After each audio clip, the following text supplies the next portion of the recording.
The pandemic got journalists out of New York and D.C. That could be good news for you. New York. The pandemic forced many journalists who previously crowded around media capitals such as New York City and Washington, D.C. to abandon their offices.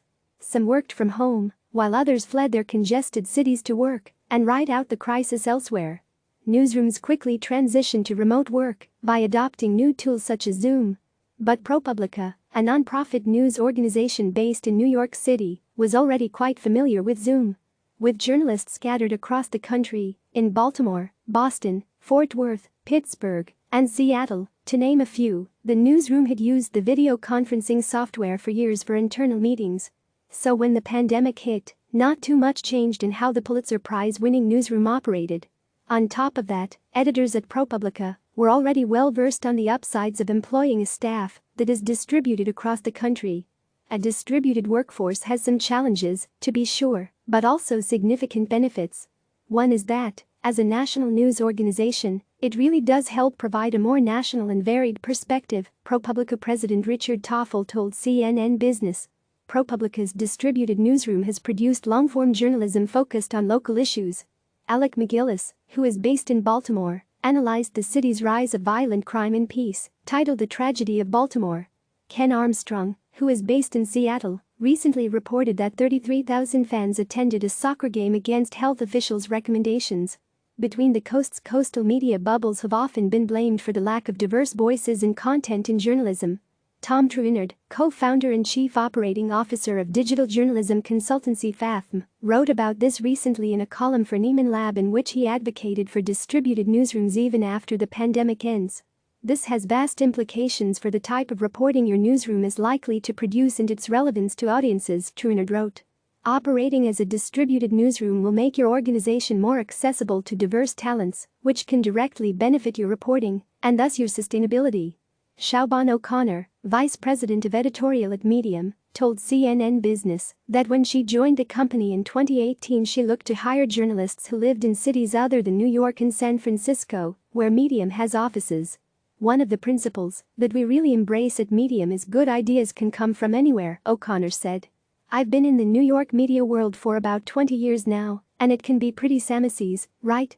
There's just not a lot of diversity in our industry, so getting people from other geographies felt really good. When choosing where to headquarter a new media company, Emily Ramshaw and Amanda Zamora looked away from the coasts. The co-founders of the 19th, a nonprofit newsroom launching later this year that will cover the intersection of gender, politics, and policy, settled on Austin, Texas. The decision didn't just stem from the fact they both were already based there, Ramshaw said. There's a dime a dozen media on the East Coast, in New York and D.C. There's a lot on the West Coast. We feel like it's really important to ensure a diverse set of voices are elevated, and I think that starts with being in the center of the United States, Ramshaw told CNN Business. The 19th always intended to hire reporters from across the United States. The 19th editor-at-large Erin Haynes is based in Philadelphia. She was originally supposed to travel the country covering the 2020 election. But now with campaign rallies on hold, Haynes is working from and reporting on Philadelphia. The 19th partnered with the Philadelphia Inquirer for a series titled Portraits of a Pandemic, where Haynes has profiled a local pastor and a high school teacher.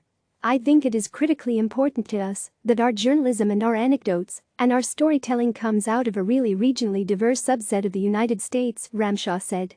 It helps to bring new sets of readers to the table, and also it exposes your national audience to the challenges that are being faced in communities around the country. National outlets employing journalists in communities across the U.S. can help alleviate the loss of local news coverage. As the media business becomes less lucrative, local papers have shrunk or shuttered. At least 1,300 local communities in the U.S. are considered news deserts, according to a 2018 study by University of North Carolina professor Penelope Muse Abernathy. Digital media outlets are facing financial pressures as well. In the last week, Condé Nast, BuzzFeed, Quartz, Vice and The Economist laid off or furloughed more than 450 staffers in total. The 74, a nonprofit education news site, has been hiring a team of reporters to cover the local impact of the pandemic. Patrick O'Donnell recently joined the 74 to cover education in Cleveland. He was most recently at The Plain Dealer, which laid off 22 staffers last month. We might have a local story about Cleveland, but it factors into the national storyline. Every city is looking at other cities, said Steve Snyder, editor-in-chief of the 74. If we remove that geographic filter and barrier, it opens us up to a world of experienced professionals whose deep roots in communities outside Nick and Law is not a liability but a benefit. Office constraints. ProPublica wasn't always so distributed. Toffel told CNN Business that when the company launched in 2007 it discouraged staffers from working outside of New York and outside of its office. We were intent on building culture, Toffel said. When Hurricane Sandy hit in 2012, ProPublica employees, like many others in New York, had to work remotely. The hurricane had knocked out the power in their office in Lower Manhattan. The weather disaster showed that remote work was possible. Snyder of the 74 told CNN Business that he saw their offices in New York, D.C. and Los Angeles as places to gather physically each day, or at least a couple times each week, to collaborate and commiserate in person. But in March, the 74 closed its offices and has since operated remotely. While most meetings were previously held in person or over the phone, the company has since signed up for Zoom. We're embracing the flexibility and agility of this setup, and while it's surely made it challenging to work from home, there's also upside in the added expertise in markets where coastal newsrooms wouldn't have typically operated, Snyder said. Heather Landy, executive editor at Quartz and editor of Quartz at Work, said there are benefits in video chat meetings. Landy said her team used to struggle with holding productive meetings because some people were in a conference room and others were dialed in. Last year, she instituted all remote team meetings. On January 2, Quartz CEO Zach Seward sent out company guidelines advising all meetings of 12 people or fewer operate as video meetings. It really equalized things and removed the variable of the conference room technology, Landy said. It put us on an even footing when you think about the size of our faces on a screen. Returning whether or not journalists return to the office remains to be seen.